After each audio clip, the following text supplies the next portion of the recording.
Welcome to the Easy Tech Fix It and News channel. And this week, well, we're supposed to have some news of some new Apple phones. Yes, finally, the iPhone 12 would be announced.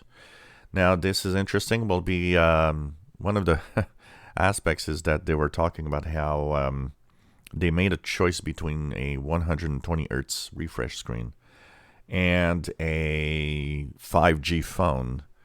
And because 5G is, kind of the big word right now, 5G is what everybody's talking about. Well, they probably didn't feel right not doing something that would have 5G. It would have kind of given us maybe an idea of the, the iPhones not being up to the technology of today.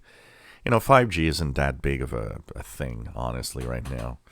But it's a word that people see and that they think it's, oh, that must be better as the 5G one, That's some way of thinking sometimes.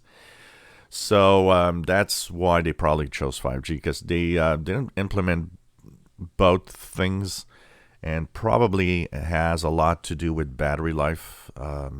So anyways, it's interesting to see what's going to come up. We'll have some videos this week talking about, the specs and what all of these iPhones will be all about. And we'll be talking about the general news of what's happening in technology also at the same time.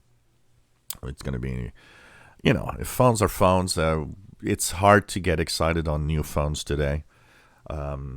And the more you look at it, it's like there's not that much innovation going on. So it's something that we get less excited, I think, today than before. But still, it'll be interesting to see what they bring and what the phones can do, and if there's any breakthrough technologies happening with the announcements of the new iPhones.